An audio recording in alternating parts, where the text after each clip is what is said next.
Force for good or bad, PC?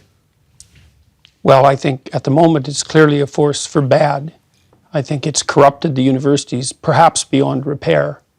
And I think the reason for that fundamentally is that the PC ideologue types think that the proper way to classify people is by their group affiliation. And there's all sorts of problems with that. One is that there's an endless number of ways that you can classify people by their group affiliation. And that's actually a big technical problem. But more importantly, you need a kind of broad story to tell people about how they should interact with the world. And the story in the West has been that you should fundamentally treat people like the individual is sovereign. And our political system is predicated on that extraordinary and difficult to attain ideal. And to replace that with a collectivist narrative means that we're pushed back into tribal warfare, essentially. I grew up watching Love Thy Neighbour, and when I look back on it now, it's extraordinary. The one that people just abused themselves, and that was held up as entertainment. Surely, political correctness, we have something to be thankful for, that people abusing each other for the colour of their skin as entertainment on television is a thing of the past. That is a good effect of Well, I don't think that you can attribute that to political correctness. I think that you can. Well, I think that there's been a move over centuries for us to continue to push the idea of the value of each individual into broader and broader domains, to bring everybody under that umbrella. That's been going on probably since the end of the Roman Empire.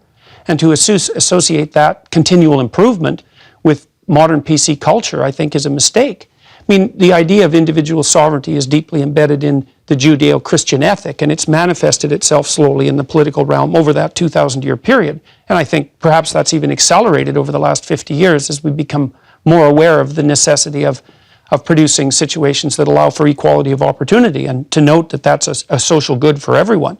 But I'm not willing to credit the neo-Marxist, postmodern, politically correct types with an increase in racial tolerance and gender tolerance and so forth across our culture. I don't think that's the case at all. I mean, the abolition of slavery a couple of 100 years ago was hardly driven by PC culture. So the PC types are going to want to take credit for that, but I don't think there's any reason to assume that they're doing anything but dividing us. Slightly tangential, but freedom of speech. In this country, we have freedom of speech within the confines of the law. Is there any other way of having a freedom of speech? We have to exist within some confines, or sometimes I do wonder whether it would just be easier if we just said, to hell with the law, say what you want, deal with it, whatever. Well, the problem is that people don't think through what freedom of speech means, because they tend to think it means the right to criticize those who are in power, for example, which is one of the things it means. But freedom of speech actually means the freedom to formulate ideas badly and awkwardly in public while you're trying to think them through. Including offending people? Well, it's inevitable that you're going to offend people if you're going to talk about anything difficult, because if you talk about something difficult, then people are going to become emotionally involved.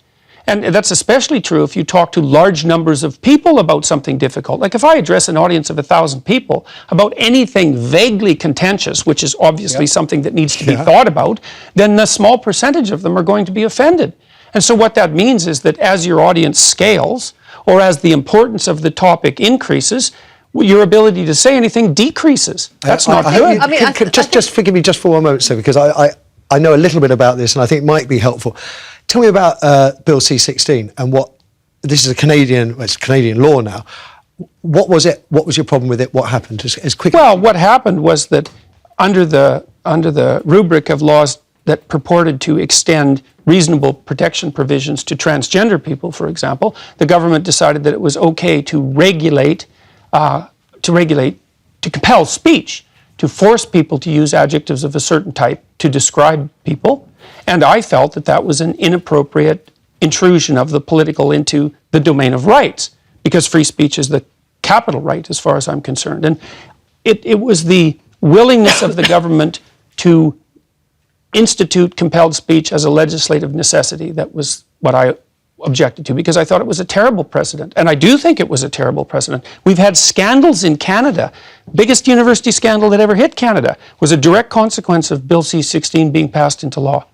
So where a teaching assistant named Lindsay Shepherd was excoriated by her Maoist professors for daring to show a clip of me discussing exactly the sort of thing we're discussing right now in a communications class at Wilfrid Laurier University. Political correctness restricting freedom of thought, Sophie? Well, I mean, Jordan's dead right when he says that people are worried about offending people.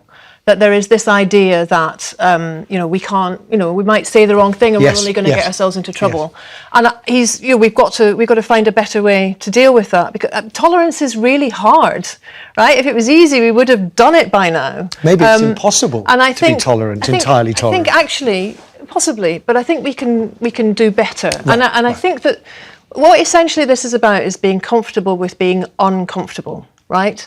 And I think that freedom of speech assumes equal volume of speech for everybody involved, and we know that that's not the case, right? When you only have to look at women in journalism survey. Freedom of speech doesn't assume equal volume of speech for everyone. Can I just finish the point I'm making? There are when we look at the women in journalism survey that found that 78% of front page stories are written by men, and 84% of those stories are about men.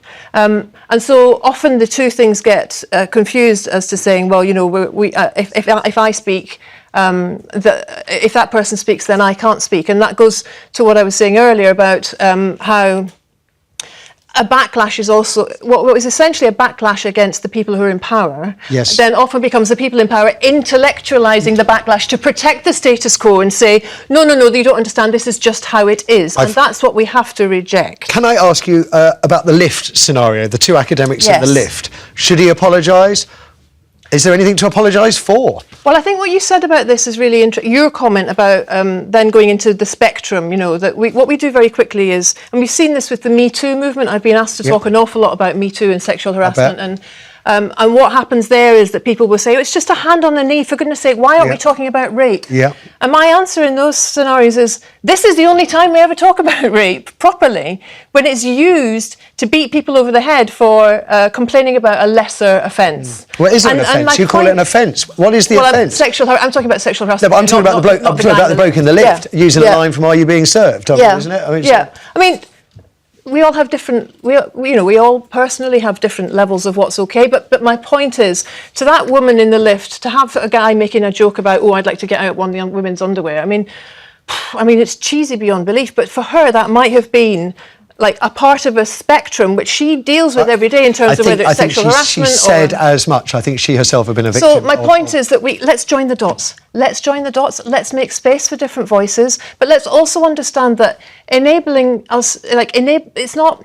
The whole stuff about C16, right? It wasn't actually about pronouns. It was about making sure that trans people don't get killed. No, it was about pronouns. Like the theorising that Jordan did about, if I were to use this, then I might get fined, then I could go to jail, then I could...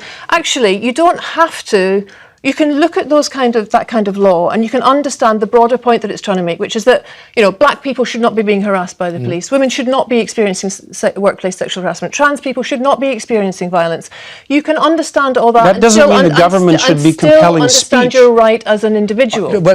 And besides, the university itself... political correctness, and it was a government attempt to control speech in Canada. And the university actually sent me letters telling me to cease and desist talking about it, because the university itself judged that I was probably breaking the new laws. So it's not something hypothetical. I think there are some real cases of where free speech is seriously being threatened, and I'd love to see Jordan take those up, such as Republican lawmakers of Wisconsin who are introducing bills that will ensure that students who heckle speakers in state universities are to be expelled or suspended. That is threatening free speech, and I'd love Jordan to take up the cudgels on that one. Your thoughts? PC. I was luxuriating, and I'm not being cynical, in Jordan's lecture, if you don't mind my calling that. And I was enjoying what you were saying, and I agreed with what you were saying.